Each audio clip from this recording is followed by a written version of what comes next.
Hariri to return to Lebanon in next 2 days.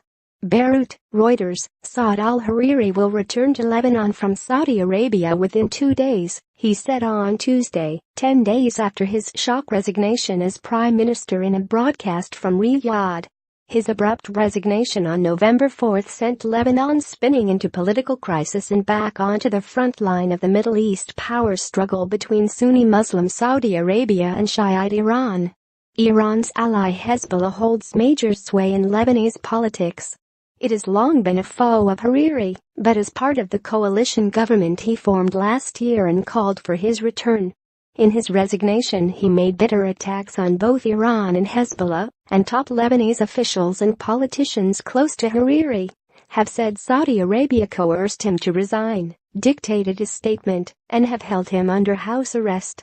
Riyadh and Hariri have both denied that. Hariri is a political ally of Riyadh and holds Saudi nationality. He cited a fear of assassination and Hezbollah's sowing strife in the Arab world as his reasons for stepping down.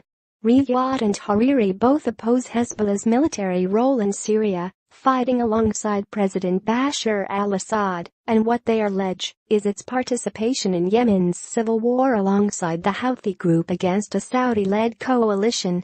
Hezbollah denies having a role in the Yemen conflict.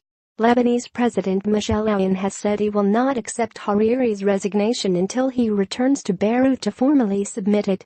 Analysts say when Hariri does so, members of parliament will nominate him to serve as prime minister once again, and Aoun will ask him to form a new government.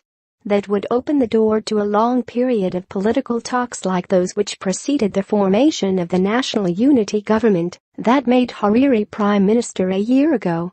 Hariri is expected to call on Aoun to convene political dialogue on key issues facing Lebanon, chiefly on reaffirming the tiny country's policy of staying out of regional conflicts and Hezbollah's role in conflicts outside Lebanon's borders, senior political sources say.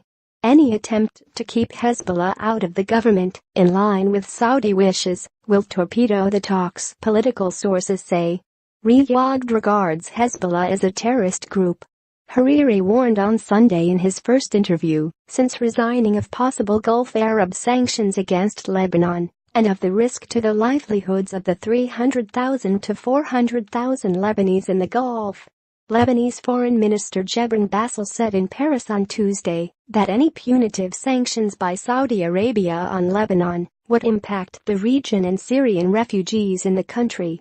Bassel is a member of President Aoun's political party.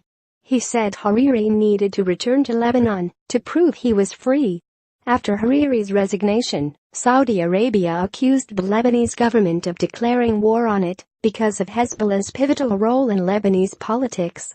However, Riyadh's Western allies have struck a tone different from that of Saudi Arabia, appearing to throw their weight behind both Hariri and the Lebanese state, whose army is a major recipient of U.S. aid.